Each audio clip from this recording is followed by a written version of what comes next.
আমার বউ এতই বেশি হিন্দি সিরিয়াল দেখে যে বাসর রাতেও স্টার প্লাস লাগিয়ে দিয়েছে।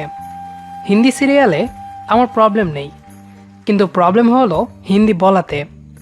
সে সব কিছু বাংলাতে বললেও শুধু একটা শব্দ হিন্দি বলে, সেটা হলো চুলকে বাল বলে।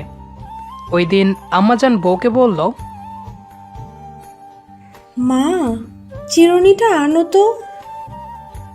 তখন বউ বলল, বালের জন্য নিয়ে আনবো মা। মা তো কথাটা শুনে মৃদু স্ট্রোক করলেন। শেষে কোনো রকম বুঝিয়ে দমানো গেল। ওই দিন আমার বিয়ের পর প্রথম আমার বউকে দেখতে অফিসের বস আসলো। এসে সোফায় বসে বলল, দেখি তানভীর, তোমার বউকে আসতে বলো তো। তোমার বউটা কেমন? আমার আবার কাজ আছে। বউ নাস্তার ট্রে এনে সালাম দিয়ে বলল, স্যার কেমন আছেন? স্যার আপনি তো অনেক স্মার্ট। স্যার খুশি হয়ে বললেন, আলহামদুলিল্লাহ এবং ধন্যবাদ। আপনার বাল থাকলে আরো সুন্দর লাগতো। লম্বা বাল স্যারদেরকে মানায় ভালো। আমি তো শাওনকে বালের জন্যই বিবাহ করেছি, না হলে কি করতাম? স্যার বুকে হাত দিয়ে রেখেছেন। মনে হয় হার্ট অ্যাটাক করেছেন। তিনি হার্ট অ্যাটাক করে হাসপাতালে স্বইচ্ছায় চলে গেলেন। কোনো কষ্ট করতে হলো না। এই মেয়ের চুলকে হিন্দি বলা আমাকে বিষিয়ে তুলেছে। মাঝে মাঝে আত্মহত্যা করতে মন চাই, কিন্তু মহাপাপের জন্য পারি না। ওই দিন গ্রাম থেকে ফুপি এসেছেন বউ দেখতে। বউয়ের চেহারা দেখে বললেন, মাশাল্লাহ, বউয়ের চেহারা তো জব্বর, চুলটা লম্বা হলে আরো সুন্দর লাগতো। আপনি তো বালের কথা বলতেছেন। বাল বড় রাখতে আপনাদের ভাতিজাই দেয় না। ফুপি কথাটা শুনে অজ্ঞান হয়ে গেলেন। শেষে গ্রামে গিয়ে জ্ঞান ফিরল। এই বালের শব্দের জন্য বাবার 2বার হার্ট অ্যাটাক, মায়ের 2বার স্ট্রোক হয়ে গেছে অলরেডি। ডাক্তার বলেছে আর একবার হলে বাঁচানো যাবে না। এভাবে হলে তো সংসার শ্মশান হয়ে যাবে। তাই চিন্তা করলাম তিন্নিকে ডিভোর্স দিব। ডিভোর্স দিতে বউকে নিয়ে গেলাম আদালতে। জজ সাহেব তিন্নিকে জিজ্ঞেস করলো, মা, ডিভোর্স কেন দিচ্ছে তোমার হাজবেন্ড? প্রবলেম কিসে? বউ তখন বলল, আমার কোনো প্রবলেম নেই। প্রবলেম আমার বালের। বালকে আমি বাল বলি, সেটাই কি আমার দোষ? বাল বলা কি অপরাধ স্যার? আপনি কি বালের জজ যে বালের রায় দিবেন?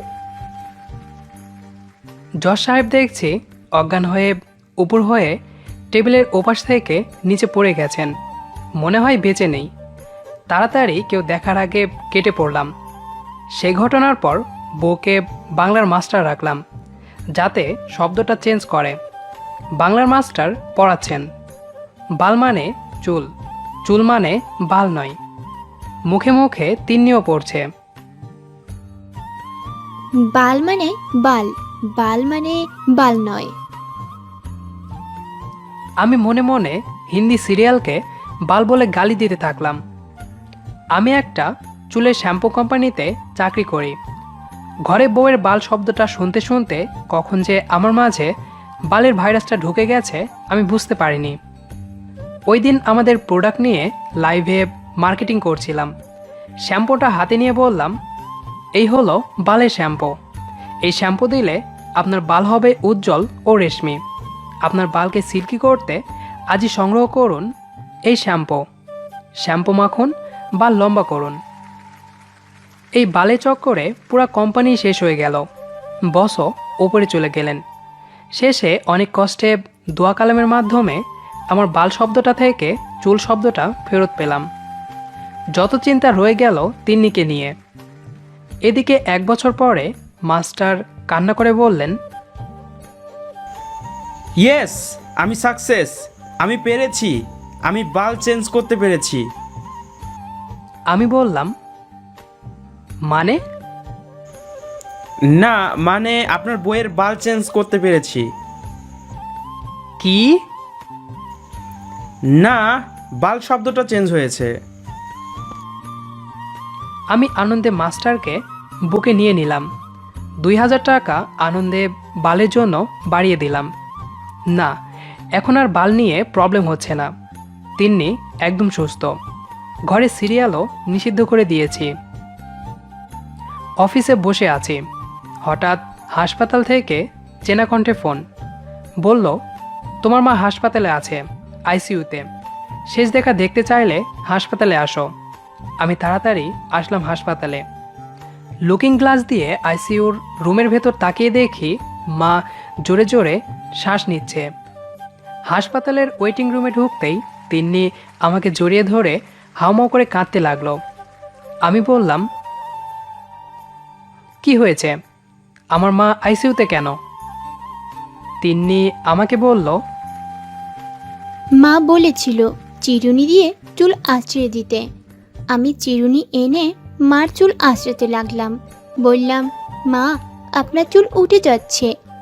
মা এই প্রথম চুল শব্দ বাংলায় শুনে কেঁদে দিলেন।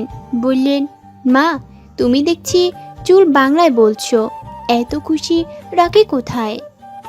আমার কপালে চুমু কাটলেন। তিন্নি কান্না করে বলতে থাকে, তারপর আমি মাকে বললাম, মা হোগা হোগা, সব হোগা, 100 বার হোগা, আমার হোগা মা। আর মা তারপর আইসিইউতে। আশা করি গল্পটি আপনাদের কাছে ভালো লেগেছে। যদি ভালো লেগে থাকে তাহলে অবশ্যই এই ভিডিওটিতে একটি লাইক দিবেন। আর নিয়মিত এরকম মজার মজার ভালোবাসার ভিডিও পেতে আমাদের চ্যানেলটি সাবস্ক্রাইব করে আমাদের সাথেই থাকবেন। ধন্যবাদ সবাইকে।